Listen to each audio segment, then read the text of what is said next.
اقرأ باسم ربك الذي خلق خلق الإنسان من علق اقرأ وربك الأكرم الذي علم بالقلم علم الإنسان ما لم يعلم۔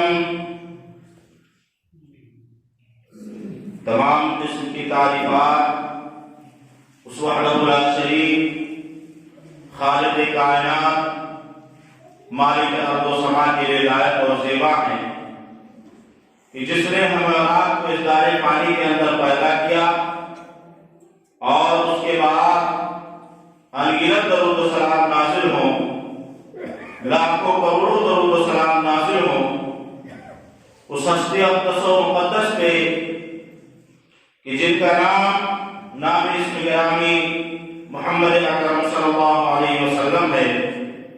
وہ ذات مقدسہ مبارکہ مطہرہ کہ رب العزت نے جنہیں رحمت کائنات بنا کر بھیجا اور جن کے ذریعے اہل کائنات کو ان کی ہدایت اور رہنمائی کا بندوبست فرمایا ہے۔ محترم دوستو، بزرگوں اور حاضرین جمعہ، آج جس موضوع پر بات کرنی ہے، کچھ باتیں عرض کرنی ہے آپ حضرات کے سامنے، سیرت طیبہ کے تعلق سے کچھ باتیں آپ کے سامنے بتلانی ہے۔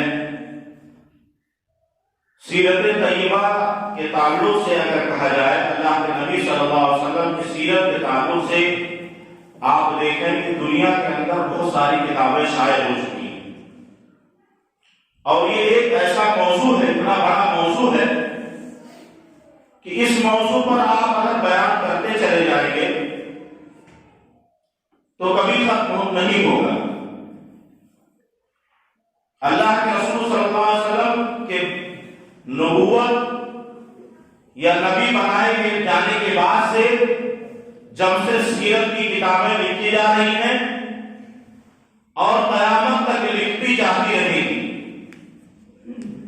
دنیا کے کونے کونے میں جہاں کہیں علماء کرام موجود ہیں، انہوں نے اللہ کے رسول صلی اللہ علیہ وسلم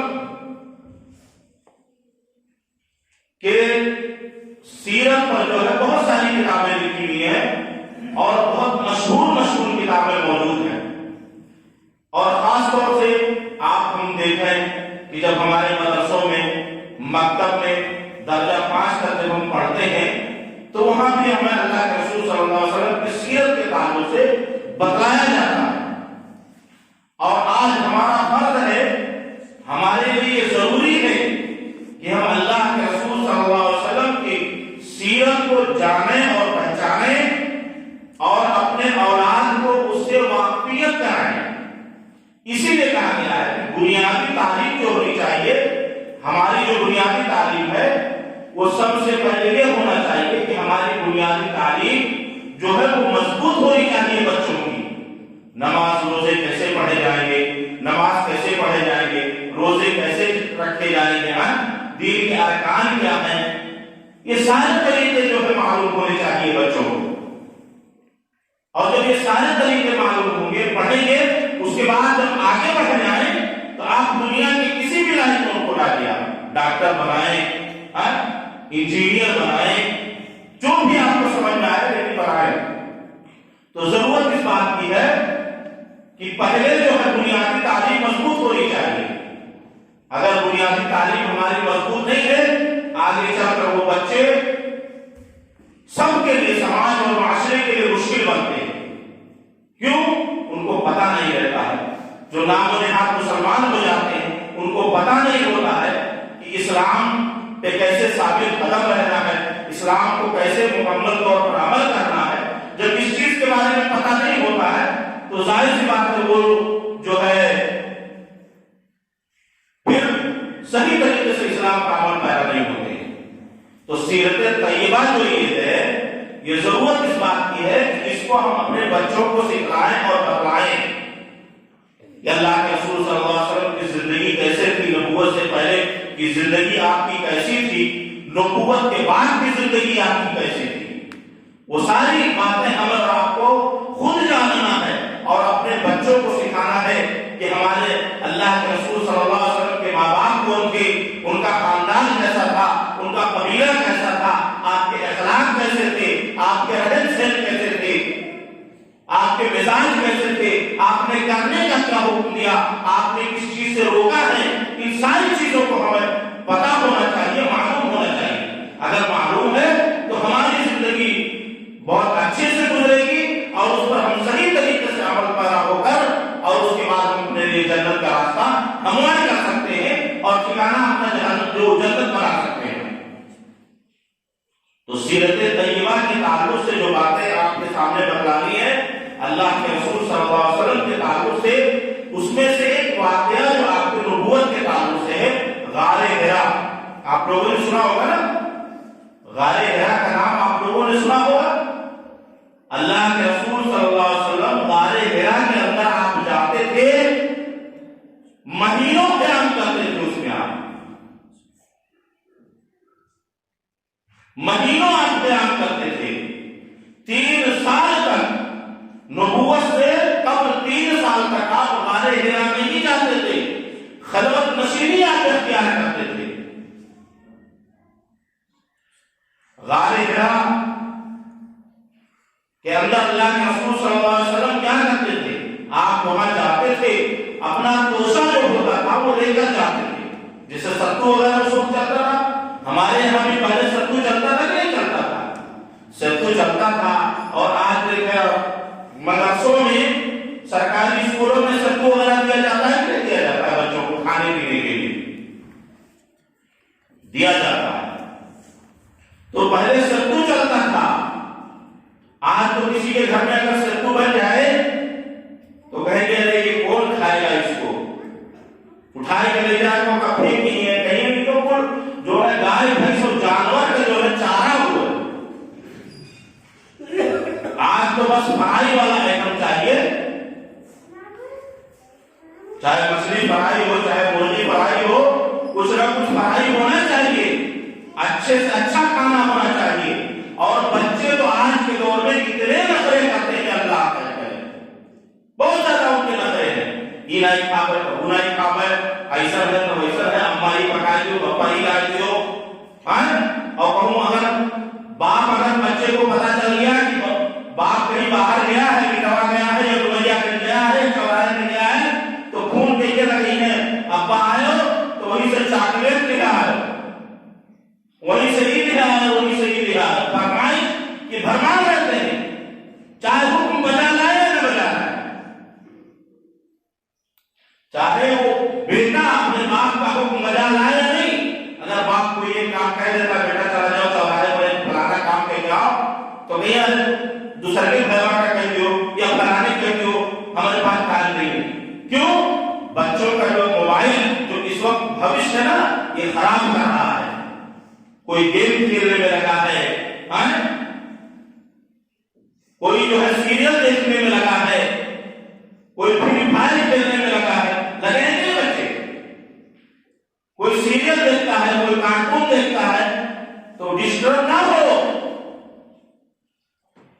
موبائل لے لیں گے، اوپر سے چارجر ڈال لیں گے، اندر جو ہے اپنا دیکھ رہے ہیں، کھیل رہے ہیں، اور اسی میں یا اللہ مان ایسی ایسی گالیاں بکتے ہیں، ارے ماں ماں، ارے ارے کہاں جا کہاں جا، جیسے معلوم پڑتا ہے کہ وہ بچہ پاگل ہو گیا ہے کہ نہیں، پاگل ہو گیا ہے۔ تو کہنے کا مقصد یہ ہے کہ آج ہمارے بچے جب سیرت طیبہ پڑھنے کا وقت ہے تو گیم کھیل رہے ہیں، فری فائر کھیل رہے ہیں۔ اب بتائیے وہ بچے آگے چل کر کیسے دین کے معاملے میں جانکاری رکھیں گے اور کیسے ان کا ایمان پختہ اور مضبوط ہوگا؟ پوچھ لیا جائے ایمان کے ارکان کتنے ہیں، اسلام کے ارکان کتنے ہیں، وضو کی دعا کیسی ہے، مسجد میں داخل ہونے کی دعا کیسی ہے، بیت الخلا میں جانے کی دعا کیا ہے، کیسے لوگوں سے سلام کرنا چاہیے، یہ سارے طریقے بچوں کو نہیں معلوم ہے۔ تو سیرت طیبہ یہ پڑھانا جو ہے ہمارے اور آپ کے لیے بہت ضروری ہے۔ کیوں؟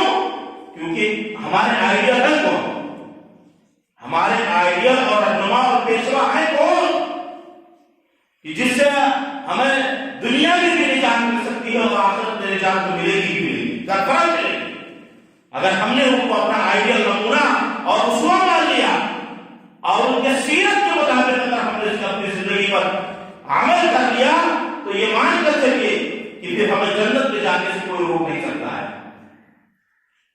رسول صلی اللہ علیہ وسلم جو غار حرا کا معاملہ تھا، آپ یہ کہیں کوئی ثابت نہیں کر سکتا، دنیا کی کوئی قوم، کوئی مذہب والے، کوئی مسلک والے ثابت نہیں کر سکتے ہیں کہ اللہ کے رسول صلی اللہ علیہ وسلم کا معاملہ نبوت سے پہلے کبھی کوئی خراب رہا ہو معاملہ۔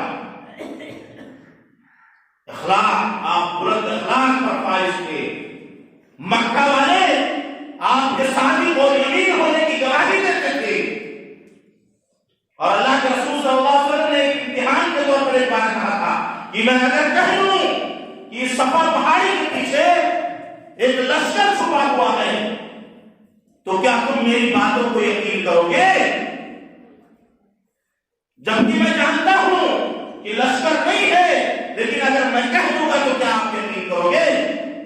تو انہوں نے کہا، وہی مکہ والے انہوں نے کہا کہ ہم نے آپ کی پوری زندگی کبھی آپ کو جھوٹ بولتے ہوئے نہیں دیکھا ہے، اور یہاں یہ مان کر چلیے کہ ہم اس بات کا بالکل یقین کر لیں گے آپ کے کہنے پر کہ اس پہاڑی کے پیچھے ایک لشکر چھپا ہوا، ہم یقین کر لیں گے۔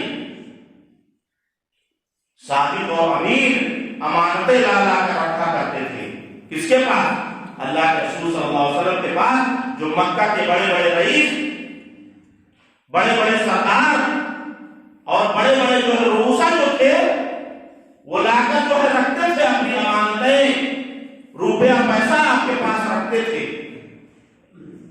اس وجہ سے جانتے تھے کہ ہمارا کوئی خطرہ نہیں ہوگا، جیسے ہم دیں گے ویسے ہی مل جائے گا ہم کو، نہ اس میں کمی ہوگی نہ زیادتی ہوگی۔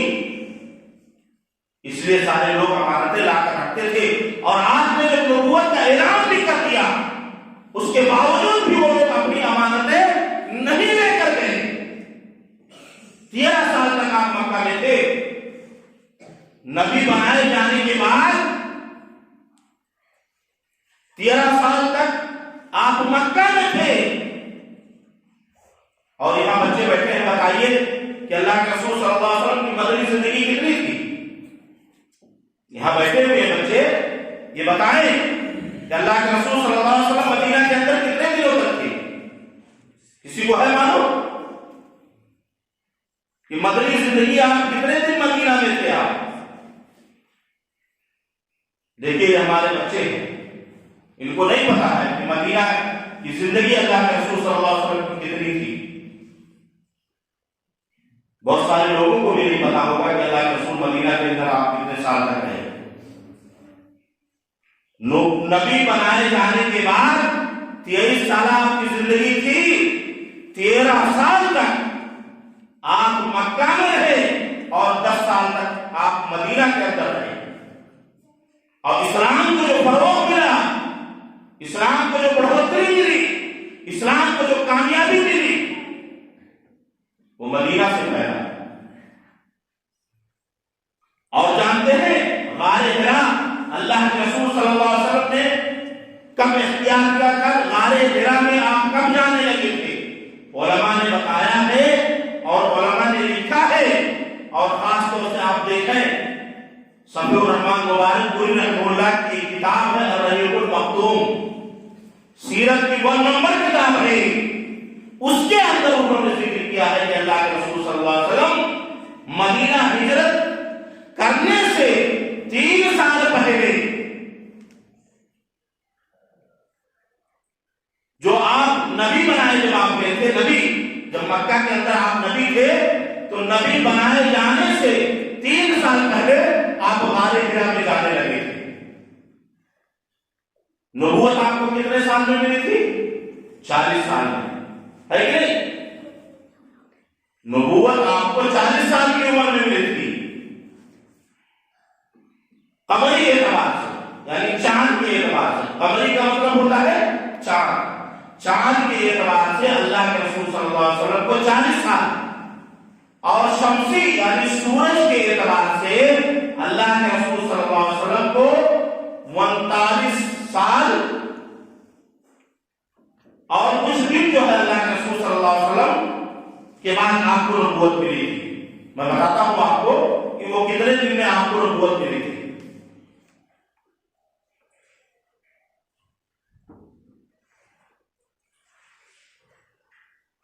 قمری حساب سے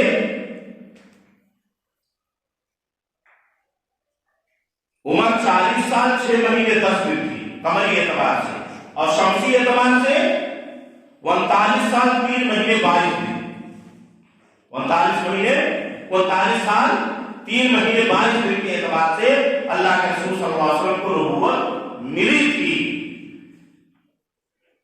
غار حرا میں آپ جاتے تھے، خلوت نشینی اختیار کرتے تھے، اپنا توشہ لے کر جاتے تھے، ساتھ میں کون جاتے تھے؟ ان کی بیوی، ان کی رفیق حیات، ان کی رفیق حیات جاتی تھی، اور وہ جا کر اللہ کے رسول صلی اللہ علیہ وسلم سے تھوڑی دور پر بیٹھ جایا کرتی تھی غار حرا کے اندر۔ یہ غار حرا ہے کہاں؟ اس کو میں بتا دیتا ہوں آپ کو۔ مکہ سے کوئی 2 میل دور کوہ حرا کے غار میں جا کر رہتے تھے۔ یہ ایک چھوٹا سا غار تھا جس کی لمبائی 4 گز اور چوڑائی 2.25 گز تھی۔ کتنی تھی؟ بتا دیا ہم نے آپ کو۔ اور آپ کے ساتھ آپ کی بیوی حضرت خدیجہ رضی اللہ تعالی عنہا بھی ساتھ میں جاتی تھی، اور وہیں آپ قیام کرتے تھے۔ جب آپ کا جو سفر جو آپ لے کر گئے جاتے تھے، راستے کا جو سفر آپ وہاں لے کر گئے، جب وہ ختم ہو جاتا تھا آپ واپس آتے تھے گھر، اور پھر لے کر اور پھر چلے جاتے تھے۔ تو جو آپ وہاں غار حرا میں رہتے تھے، تو وہاں آنے والے جو مسافر ہوتے تھے ان کو بلا کر کھانا کھلاتے تھے۔ جو راہگیر لوگ تھے ان کو بلا کر کھانا کھلاتے تھے، ان کا حال چال، ان کی خیریت معلوم کرتے تھے۔ کون؟ اللہ کے رسول صلی اللہ علیہ وسلم۔ توشہ ختم ہو گیا، آیا گھر سے لیا، پھر جا کر وہاں اللہ کی عبادت کرتے تھے۔ اب وہ طریقہ جو ہے علماء نے نہیں بیان کیا ہے کہ نبی ہونے سے پہلے اللہ کے رسول صلی اللہ علیہ وسلم کس طریقے سے نمازیں یا کس طریقے سے اللہ سے لو لگاتے تھے، اس کا طریقہ ذکر نہیں ہے سیرت کی کتابوں کے اندر۔ ایک سوال پیدا ہوتا ہے نا، اور ایک چیز یہاں ایک پوائنٹ کی بات یہ ہے، ہو سکتا ہے آپ کو تھوڑی سی اس کے بارے میں تعجب لگے کہ مولوی صاحب کی کیا کرنا ہے، تو میں بتا دوں، کچھ لوگ شادیوں کے تعلق سے بڑے فخر کے ساتھ کہتے ہیں کہ مسلمانوں میں 4 شادیاں جائز ہیں، ہے کہ نہیں؟ 4 شادیاں جائز ہیں کہ نہیں؟ کچھ لوگ اسی پہ رہتے ہیں، محرون کا حکم اور کہہ کر دھمکی دی ہے، اگر زیادہ وہ کرتے تو ہم یہ بیاہ اور کہہ دیتے، ہے کہ نہیں؟ عورت بیچاری جو مجبور ہوتی ہے، جو لڑنا نہیں جانتی ہے، جو کچھ بولنا نہیں جانتی ہے، تو فائدہ اٹھاتے ہیں۔ اچھا، ایک میں سوال کرتا ہوں آپ لوگوں سے، یہ بتائیے کہ اللہ کے رسول صلی اللہ علیہ وسلم کی جو پہلی بیوی تھی حضرت خدیجہ رضی اللہ تعالی عنہا، جب تک وہ زندہ تھی، یعنی پہلی بیوی کے رہتے ہوئے، آپ نے پوری زندگی میں دوسری شادی کی تھی کہ نہیں کی تھی؟ یہ بتائیے آپ کو۔ تو آپ یہ کیسے جواب پیش کر سکتے ہیں کہ پہلی بیوی کے رہتے ہوئے آپ دوسری شادی کر رہے ہیں؟ بہت سارے علماء جواب پیش کرتے ہیں، ہمارے بات میں کچھ پوائنٹ ہے کہ نہیں ہے؟ آپ لوگ بتائیے، کچھ پوائنٹ ہے کہ پہلی بیوی کے رہتے ہوئے اللہ کے رسول صلی اللہ علیہ وسلم نے دوسری شادی نہیں کی تھی، اور جب اللہ کے رسول صلی اللہ علیہ وسلم کی پہلی بیوی کا جب انتقال ہوا، اس دنیا سے رخصت ہوئی، تو آپ نے دوسری شادی کی تھی۔ کل ملا کے کتنی شادیاں تھیں؟ 11 شادیاں تھیں اللہ کے رسول صلی اللہ علیہ وسلم۔ تو آپ اس حساب سے اندازہ لگا لیجیے اور اپنی زبان پر لگام لگائیے۔ کیوں؟ کیونکہ جس عورت کو آپ یہ بات کہتے ہیں، اگر اس کو اس بات کا علم ہو جائے اور وہ پتہ ہو جائے کہ پہلی بیوی کے رہتے ہوئے اللہ کے رسول صلی اللہ علیہ وسلم نے دوسری شادی نہیں کی تھی، تو وہ بھی آپ سے لڑے گی اس بات پر کہ جیسے آپ جواب پیش کرتے ہیں ویسے وہ بھی جواب پیش کرے گی، ہے کہ نہیں؟ وہ بھی جواب پیش کرے گی۔ تھوڑا اس پہ توجہ۔ ایک چیز اور میں یہاں بتاتا چلوں، ایک مسئلہ ہے عام طور پر اکثر بیشتر دیکھا جاتا ہے ہمارے سماج میں، یہ پایا جاتا ہے، آپ نے یہ کہیں نہیں سنا ہوگا، میرے دماغ میں اور دل میں یہ بات تھی تو میں سوچا تھا وہ بتا دوں۔ ایک چیز بتائیے آپ لوگ کہ کے اندر تو یہی موجود ہے کہ اگر امام اللہ اوپر ہے تو اس کے بعد ہی ہمیں اللہ اوپر کہنا ہے، امام کے رکوع میں جانے کے بعد ہی ہمیں رکوع میں جانا ہے، امام کے سجدے میں جانے کے بعد ہی ہمیں جانا ہے۔ سارے عمل تو ہم صحیح کرتے ہیں، لیکن ایک جگہ دیکھا جاتا ہے کہ لوگ بہت گڑبڑی کرتے ہیں۔ سلام پھیرنے کے بعد، سلام پھیرتے ہیں جب امام صاحب نے السلام علیکم ورحمۃ اللہ، تو جتنے مقتدی رہتے ہیں وہ ترنت گھمائے دیتے ہیں وہاں، جبکہ امام نے دوسرا سلام مکمل نہیں کیا ہے، ابھی مکمل کیا ہے صرف یہ سلام، امام صاحب نے ایک ہی سلام کیا اور آپ بھی گھوم گئے۔ ہونا یہ چاہیے تھا کہ امام صاحب جب کہیں السلام علیکم ورحمۃ اللہ، السلام علیکم ورحمۃ اللہ، جب دونوں طرف وہ منہ پھیر لے اس کے بعد آپ سلام پھیریں۔ یہ ہمارے ہندوستان میں چلتا ہے، عربوں میں جا کر آپ دیکھ لیجئے، چاہے سعودی کے اندر چلے جائیں، کویت کے اندر چلے جائیں، قطر کے اندر چلے جائیں، بحرین میں چلے جائیں، دبئی میں چلے جائیں، وہاں یہ عمل نہیں ہے، وہاں یہ عمل نہیں پایا جاتا ہے۔ تو وہ مسلمان دوسرے ہیں، ہم مسلمان دوسرے ہیں، یا ان کے لیے اسلام دوسرے طریقے سے ہے، ہمارے لیے دوسرے طریقے سے ہے؟ اسلام کا جو نظام اور قانون ہے پوری دنیا میں ایک ہی ہے۔ اللہ کے رسول صلی اللہ علیہ وسلم کا جو نظام ہے، جو قانون ہے، وہ پوری دنیا میں مسلمانوں کے لیے ایک ہی ہے۔ اب یہ ہے کہ وہ مسلمان اس میں کمی کریں، زیادتی کریں، آگے کریں، پیچھے کریں، یہ وہ فرقے ہیں جس کے بارے میں اللہ کے رسول صلی اللہ علیہ وسلم نے کہا تھا کہ 73 فرقے ہوں گے، تو 73 فرقوں میں سے ایک ہی فرقہ جنت میں جائے گا جو سلف صالحین کے منہج پر ہوگا۔ اور سلف صالحین میں سے کون آتے ہیں؟ صحابہ کرام آتے ہیں، اللہ کے رسول صلی اللہ علیہ وسلم آتے ہیں، صحابہ کرام آتے ہیں، تابعین آتے ہیں، تبع تابعین آتے ہیں، محدثین آتے ہیں سلف صالحین میں سے۔ تو یہ مان کر چلیے آپ، یہ جو جواب ہے، میں نے دو باتیں آپ لوگوں کے سامنے ایسی بتائی ہے کہ جو ہمارے سماج میں غلط ہے، اور یہ طریقہ غلط ہے۔ جیسے میرے بات اگر آپ کو سمجھ میں نہیں آتی ہے، آپ کے پاس کوئی دوسرے مولانا تو ان سے بھی آپ پوچھ سکتے ہیں، ہے کہ نہیں؟ بہت سارے علماء آتے رہتے ہیں کہ نہیں آتے ہیں؟ بہت سارے مولانا آتے ہیں، ان سے آپ پوچھ سکتے ہیں کہ مولوی صاحب جو تبیہ کہیں بھی کہاں تک صحیح ہے۔ لیکن دیکھیے جس طریقے سے محدثین کی ایک حدیث پر الگ الگ رائے ہوتی ہے کہ نہیں ہوتی؟ محدثین کی الگ الگ رائے ہوتی ہے کہ فلاں، جیسے امام حنیفہ کے نزدیک کچھ اور مسئلہ ہے، امام شافعی کے نزدیک کچھ اور مسئلہ ہے، امام مالک کے نزدیک اسی حدیث کے بارے میں دوسری باتیں کہہ رہے ہیں، علامہ البانی رحمۃ اللہ علیہ اسی مسئلے پر کچھ دوسرا کہہ رہے ہیں۔ باتیں سب کی ایک ہوتی ہیں، اس کا مطلب یہ سب نے اتفاق کیا ہے کہ چاروں امام برحق ہیں، ہے کہ نہیں؟ چاروں امام برحق ہیں۔ تو اس طریقے سے علماء بھی اپنے علم کے حساب سے، اپنے تجربے کے حساب سے وہ بتاتے ہیں، اپنے علم کے اعتبار سے الگ الگ طریقے سے بتاتے ہیں۔ اس کا مطلب یہ نہیں ہوا کہ وہ غلط بتا رہے ہیں۔ میں صرف علماء سلف کی بات کر رہا ہوں، دوسرے علماء سو کی بات نہیں کر رہا ہوں، جو آپ مسلک والے ہیں ان کی بات نہیں۔ وہ تو پیٹ کے لیے کر رہے ہیں سارا کام، اپنے پیٹ کے لیے سارا کام کر رہے ہیں، ہے کہ نہیں؟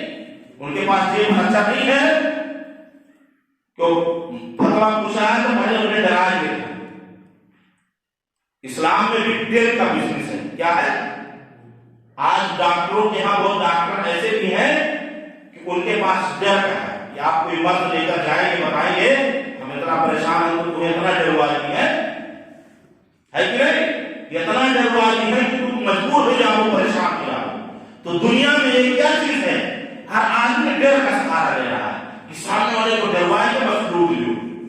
تو آج کے علماء سو جو پورے علماء ہیں وہ بھی یہی کام کر رہے ہیں، ڈروائے کے ڈاکٹر بہت ایسے ہیں، سب کی بات نہیں کر رہا ہوں بھائی، بات میں مت ماننا کہ مولوی صاحب سب کا کہہ دینا، نہیں، اللہ کے بندے ہیں جو غلط طریقہ نہیں استعمال کرتے ہیں، اور انہی لوگوں کی وجہ سے دنیا قائم ہے، اور جب تک وہ لوگ رہیں گے یہ دنیا قائم رہے گی، چلتی رہے گی۔ جب سب برے ہو جائیں گے، اللہ کا نام لینے والا نہیں ہوگا، کوئی نیکیاں کرنے والا نہیں ہوگا، تو یہ مان کر چلیے کہ پھر ہماری کہانی ختم۔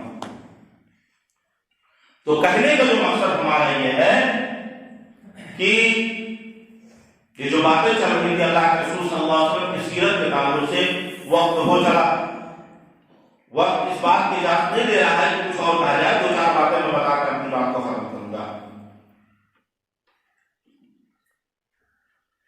اچھا، ایک چیز یہ ہے کہ اللہ کے رسول صلی اللہ علیہ وسلم پر جب وحی کا نزول ہوا تو اللہ کے رسول صلی اللہ علیہ وسلم کا معاملہ یہ تھا کہ وحی کا نزول ہوا، حضرت جبریل علیہ السلام غار حرا کے اندر آئے، اور وحی آنے سے پہلے ان کو خواب آتے تھے، تقریباً 6 مہینے تک خواب آتے تھے۔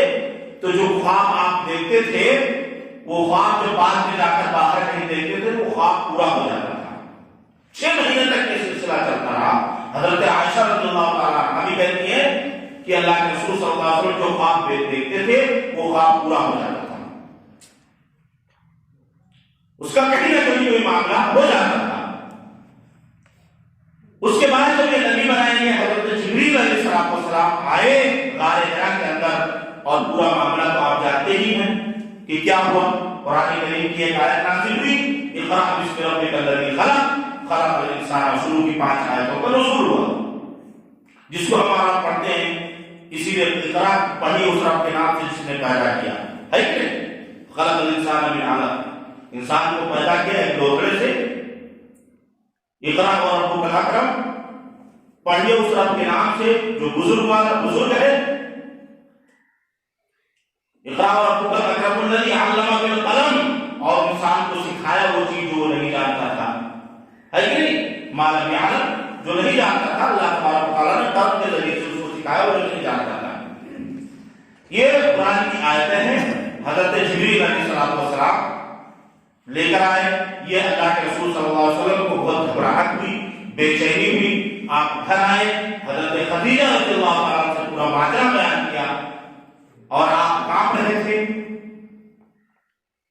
حضرت خدیجہ رضی اللہ تعالیٰ نے جو ہے آپ کو چادر اڑایا، تسلی دی، اور کہا کہ اللہ کے رسول صلی اللہ علیہ وسلم نے اپنے اندر دل میں خدشہ محسوس کیا، اور کہا کہ لگتا ہے میں ضائع کر دیا ہو جاؤں گا۔ تو اللہ کے رسول صلی اللہ علیہ وسلم حضرت عائشہ رضی اللہ تعالیٰ جو آپ کی بیوی تھی، آپ کو تسلی دلایا کہ نہیں، اللہ تعالیٰ آپ کو نہ ضائع کرے گا نہ آپ کو برباد کرے گا، اس لیے کہ آپ مسکینوں کی مدد کرتے ہیں، تیمارداروں کی، بیماروں کی خیر خیریت معلوم کرتے ہیں۔ وہ اس کے بعد اور جو ہے واقعہ بن نوفل کے پاس لے کر گئی، انہوں نے ان کے سامنے جب پورا ماجرا بیان کیا تو انہوں نے تسلی دلائی اور کہا کہ ایک وقت آئے گا کہ آپ کو آپ کی قوم نکال دیں گے۔ تو کہا یہ بھی ہمارے ساتھ معاملہ ہوگا، تو کہا کہ ہاں، پہلے کے جو نبی تھے ان کی قومیں ان کو نکال دیا کرتی تھی ان کے گھروں سے، لیکن اگر میں زندہ رہا تو بھرپور میں آپ کی تعریف کروں گا۔ کیوں؟ کیونکہ وہ عبرانی زبان، ورقہ بن نوفل جو تھے وہ عبرانی زبان پر مہارت رکھتے تھے، عبرانی زبان میں انہوں نے انجیل لکھی تھی، اس کو پڑھا تھا، وہ جانتے تھے پچھلی کتابوں میں اللہ کے رسول صلی اللہ علیہ وسلم کے تعلق سے بشارتوں کا نزول ہوا تھا کہ ایسا ایسا آدمی آئے گا۔ تو کہنے کا مقصد یہ ہے، یہ ہوا، اور اس کے بعد جو ہے پھر یہ 5 آیتوں کا جو نزول ہوا، اس کے بعد نزول کا سلسلہ بند ہو گیا، وہی کا سلسلہ کچھ دنوں تک بند ہو گیا۔ عام طور پر ہمارے یہاں جو مشہور ہے کہ 2.5 سال یا 3 سال تک لگاتار پھر وہی کا نزول نہیں ہوا، یہ غلط ہے۔ کیوں؟ کہ اس کے صفی الرحمن مبارک پوری رحمۃ اللہ علیہ اپنی کتاب کے اندر جو ذکر کیا ہے، انہوں نے لکھا ہے کہ جو 3 سال ہمارے درمیان 3 سال یا 2.5 سال جو یہ مشہور ہے کہ نزول کا وحی کا سلسلہ بند ہو گیا، بالکل نہیں، کچھ دنوں تک یہ سلسلہ بند رہا۔ اس کی وجہ بتائی ہے علماء نے اور لوگوں نے بتایا ہے اللہ علیہ وسلم ظاہر سی بات ہے آپ کے ساتھ اگر کوئی حادثہ پیش آ جائے ہے کہ کوئی حادثہ اللہ نہ کرے کوئی حادثہ نہ پیش آئے، یہ ہماری ایک مثال میں لے رہا ہوں ایگزامپل، نہیں تو بعد میں یہ بھی لوگ کہتے ہیں تو صاحب بدوا دے کے چلا گئے ہے کہ نہیں، کیونکہ کونوں طرف سے کل نہ آیا ہے، اگر یہ حجر سے کہو تو وہ حجر سے بول دیتے ہیں، وہ حجر سے کہو، یعنی لوگوں کے پاس بڑے سارے دلیل ہوتے ہیں، جواز ہوتے ہیں، اس جواز کو توڑا نہیں جا سکتا ہے۔ آپ کس طریقے سے کہیں گے تو وہ وہاں دوسرے طرف سے کہا جاتی ہے، ہم یہ حجر سے کہا تو وہ حجر سے، یعنی مطلب آپ یہ چاہیں گے کہ مولوی صاحب ہار جائیں یا سامنے والا ہی ہار جائے ہے کہ نہیں، اور وہ اپنے آپ کو بڑا قابل سمجھنے لگتے ہیں کہ ہم مولوی صاحب کا ہم چپ کرائیں گے، ارے ہمیں سمجھو میں بولتی نہیں کر رہا ہے کہ نہیں، اپنے آپ کو بڑا فخریہ انداز سے کہتے ہیں۔ تو یہاں جو میں بات کر رہا تھا کہ صفی الرحمان مبارک پوری رحمۃ اللہ نے لکھا ہے، وہ اس لیے جیسے ہوا کہ جیسے مثال کے طور پر آپ کے ساتھ کوئی حادثہ پیش آئے، بڑا حادثہ آپ کے ساتھ پیش آئے، کتنے دن تک آپ کے اندر وہ رہے گا کہ آپ سہن نہیں کر سکتے، کچھ دنوں تک رہے گا، جھوٹ جائے گا، جب آپ یاد کریں گے تو آپ کا دل دہل جائے گا۔ تو جو وحی کے نزول کا سلسلہ جو منقطع ہوا تھا، اسی لیے ہوا تھا کہ اللہ کے رسول صلی اللہ علیہ وسلم اطمینان آپ کو ہو جائے، آپ کے اندر پھر ایک قوت اور توانائی آ جائے، کیونکہ وحی کا جب نزول ہوتا تھا تو جسم جو ہے کانپ جاتے تھے، بڑی طاقت ہوتی تھی حضرت جبریل علیہ السلام، اور جب وحی کا نزول نہیں ہو رہا تھا تو اللہ کے رسول بے چین بھی تھے، اور کہتے ہیں کہ کئی مرتبہ میں پہاڑ پہ چڑھ کر گیا اور سوچا کہ آپ خودکشی کر لوں، حضرت جبریل علیہ السلام آتے تھے، جیسے میرے دل میں یہ پیدا ہوتا تھا کہ وحی کا نزول بند ہو گیا، اب نہیں آ رہا ہے، میں چاہتا تھا خودکشی کرنے کے لیے، حضرت جبریل علیہ السلام آسمان سے آواز لگاتے تھے اور منع کرتے تھے ہم کو یہ کام مت کیا جائے، تو اللہ کے رسول صلی اللہ علیہ وسلم رک جاتے تھے، کچھ دنوں کا یہ معاملہ تھا۔ اس کے بعد جب دوبارہ وحی کا نزول ہوا، وہ کہتے ہیں کہ میں جا رہا تھا کہ میں نے کیا دیکھا کہ ایک فرشتہ آسمان اور زمین کے بیچ میں کرسی لگا کر بیٹھا ہوا ہے، میں دیکھ کر سہم گیا۔ حضرت خدیجہ رضی اللہ تعالیٰ نے بھیجا، آدمی لوگوں کو بھیجا کہ جاؤ اللہ کے رسول صلی اللہ علیہ وسلم کو تلاش کر کے لے کر آؤ۔ حضرت جبریل علیہ السلام آسمان اور زمین کے درمیان کرسی لگا کر بیٹھے۔ آج لوگ کہتے ہیں کہ فرشتوں کی کتنی طاقتیں ہیں، ہے کہ نہیں؟ اتنی طاقت ہے ان کا جن کا آپ اندازہ نہیں کر سکتے۔ اگر اوپر اپنے پھیلا دیں نا، حضرت جبریل علیہ السلام اپنے دونوں پر پھیلا دیں، پوری دنیا میں اندھیرا ہو جائے گا، پوری دنیا میں اندھیرا ہو جائے گا۔ اور طاقت کا عالم یہ ہے کہ لوط علیہ السلام کے قوم کو ایسے ہی پر اٹھا کر آسمان تک لے جا کر پٹک دیا تھا، اتنی طاقت ہے۔ ہم اور آپ کو 10 کلو کو اٹھاؤ تو دوسری اپنی بلانے لے آپ کو اٹھائے، اور لڑکے کو بہت زیادہ بہانے باز ہوتے ہیں، کوئی چیز اگر اما ابا کہیں اٹھاوے گا، اور اگر اس کا بھائی ہے بہن ہے تو ترنت کہیں ارے ہم نہیں کھانے کا موقع ہے اما ابا، وہ کہتے ہیں سنڈے نہیں کہا ہے۔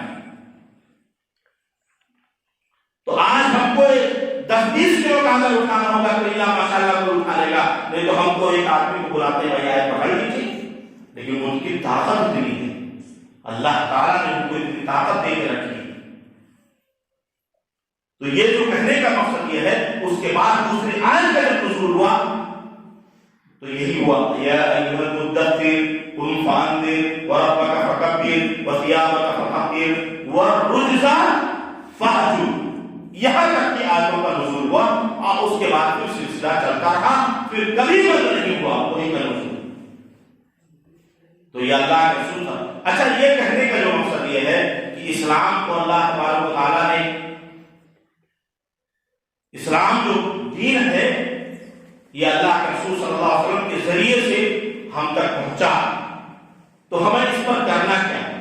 ہم مسلمان ہیں، ظاہر سی بات ہے کہ اللہ کے رسول کی سیرت ہے، اور ان ساری سیرتوں کے بارے میں ہم اور آپ کو پتا ہونا چاہیے، معلوم ہونا چاہیے کہ اللہ کے رسول صلی اللہ علیہ وسلم کے ساتھ کیا معاملہ ہوا، کیسے آپ تھے، آپ کی زندگی کیسی تھی، جب اس بارے میں ہم معلوم کریں گے تو بہت سارے فائدے ہمارے اور آپ کے لیے ہوں گے.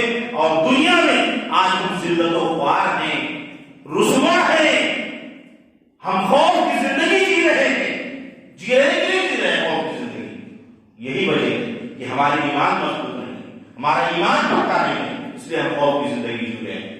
بہرحال سیرت کے تعلق سے یہ جو چند باتیں تھی غار حرا کے تعلق سے یہ آپ کے سامنے بتلائی گئی, ہو سکتا ہے اس سے آپ مطمئن ہوں, جو باتیں ہم نے بتلائی ہیں وہ سمجھ میں آ گئی ہوں. اللہ تبارک و تعالیٰ سے دعا ہے کہ بار الہ ہم تمام مسلمانوں کو سیرت طیبہ پر اور اللہ کے رسول صلی اللہ علیہ وسلم کی سیرت کو صحیح طریقے سے جاننے, پہچاننے اور اس پر صحیح طریقے سے اللہ کے رسول صلی اللہ علیہ وسلم کے بتائے ہوئے طریقے پر صحیح طریقے سے عمل کرنے کی ہمیں اور